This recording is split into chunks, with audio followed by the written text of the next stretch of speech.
Bonjour, nous sommes à 1 heure du départ des 100 km de Millau, la 40e édition, une édition exceptionnelle puisque dans moins d'une heure maintenant, 3200 coureurs vont se ranger sur la ligne de départ qui est située avenue Jean Jaurès. Pour l'instant c'est calme, il y a les suiveurs cyclistes qui passent dans mon dos et qui vont rejoindre leur position à Aguessac. Et en plus, il y aura 500 marathoniens qui vont faire la première boucle. Donc on s'attend à une très très grande fête de la course à pied pour cette 40e édition. Bon, on sait que le suiveur a beaucoup d'importance sur les 100 km, c'est l'alter ego du coureur. Il est super équipé, le compteur, le ravitaillement et puis surtout un gros moral pour faire les 100 bornes et pour encourager le coureur. Alors dites-moi là, quelle est l'opération que vous venez de faire? Je viens de me mettre sous la ligne de départ pour mettre mon compteur à zéro et au moins qu'on ne fasse pas 100 mètres de plus parce que les 100 bornes, il faut les faire en entier, mais les faire pas plus. Il faut juste arriver au bon moment et être là. Donc en fait, le compteur et le GPS, c'est plus important que les jambes? Non, c'est les deux, c'est un complément tout ça. Il faut le total, il faut tout. Vous venez d'où? On vient de Sud-Vaucluse, du Luberon, de Pertuis. Donc nous sommes toute une équipe, nous sommes 5 coureurs, 6 suiveurs et 20 personnes. Est-ce votre première? Non, c'est la 3e et 2 fois un accompagnateur. Les autres fois c'était juste un supporter. Voilà. Et là vous suivez quelqu'un de précis qui a quel objectif hein?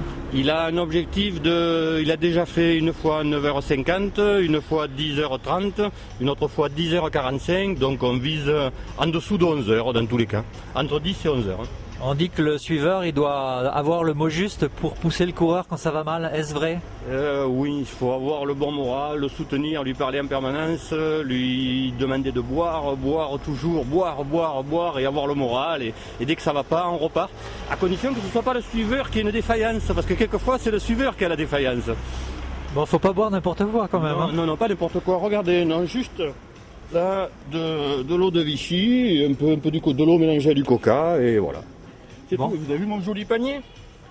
Il est superbe. Parce que dans la mesure où si on a un problème, je m'arrête, je ramasse les champignons, hein, qu'on ne perde pas la journée. Donc ce soir au menu, c'est cèpe arrosé de vin blanc? Cèpe arrosé, le vin blanc ce sera dur. Non, cèpe arrosé de juste un peu d'eau de Vichy et puis tout va bien. Bonne route, merci. Je remarque même que vous êtes épilé, donc vous êtes aussi affûté que le coureur que vous allez suivre. Faut trop exagérer, mais enfin bon, on a essayé de faire au mieux pour que ça se passe hyper bien.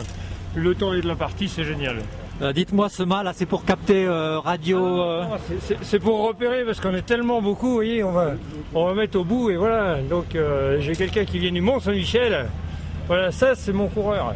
Donc comme ça il faudra me voir de loin, on ne pourra pas se perdre. Tout est prévu. Est-ce que vous pouvez nous en dire un peu plus sur ce coureur qui a le dossard 1386? Alors ce coureur, donc, il s'appelle René Morazin. Il habite en face du Mont-Saint-Michel. Sa dernière course, il a fait les 50 km du Mont-Saint-Michel. Il a 65 ans.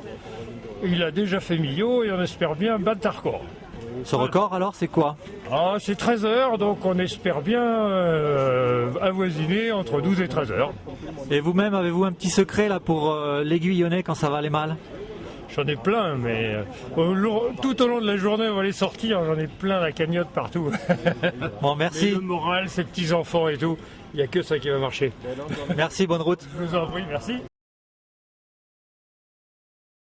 Vous avez le dossard 2635, vous venez d'où et quel coureur suivez-vous? Alors je suis d'Angers et je suis mon épouse qui est Marie, qui va faire ses 100 km pour se préparer pour un ultra en Afrique du Sud. Et est-ce son premier 100 km et à Millau? Oui, non, c'est le deuxième à Millau. Non, elle a fait plusieurs 100 km déjà. Elle fait un marathon par mois, donc elle est très affûtée, voilà. Donc c'est une ultra passionnée. C'est une ultra passionnée, oui. Un peu droguée de la course, voilà. Est-ce que vous êtes un ultra passionné de Marie? Alors moi je suis un ultra passionné de Marie, elle est assez exceptionnelle et elle a une énergie extraordinaire, donc c'est très agréable d'avoir une épouse comme ceci, et je suis un ultra passionné de la course aussi. J'ai fait le marathon du Médoc il y a 2 semaines et Voilà, donc on vient faire un peu la fête ici aussi en même temps, quoi. Est-ce que vous étiez déguisé pour ce marathon du Médoc?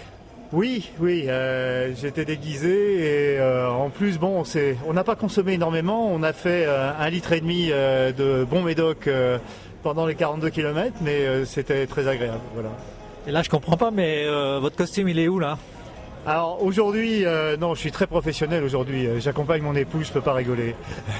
Mais si, vous allez rire et je pense que vous allez lui offrir un joli baiser à l'arrivée. Oh oui, elle méritera bien, oui, c'est clair. Bon, merci, bonne route. Et merci à tous les organisateurs. Voilà, là je suis en compagnie d'un suiveur qui est très très jeune. Je vais lui demander son âge et je veux savoir s'il suit son papa ou quelqu'un de sa famille. J'ai 16 ans et oui, je suis mon papa qui va courir aujourd'hui. Et ton père a couru plusieurs fois. L'an dernier. L'an dernier, il a couru. Quel était son temps l'an passé?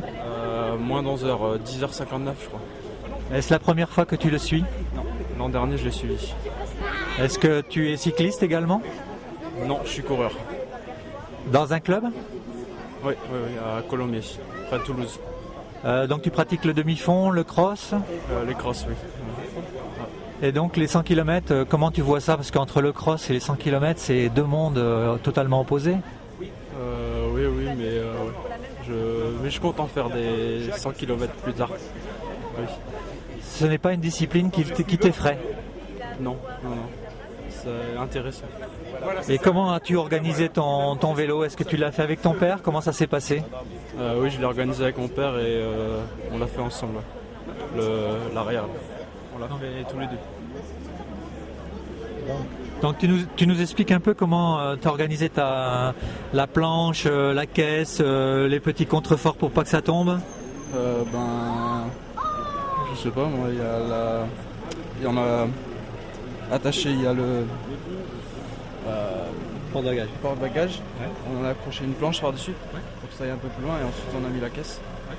Et on a mis le carton pour que ça monte un peu. Ouais.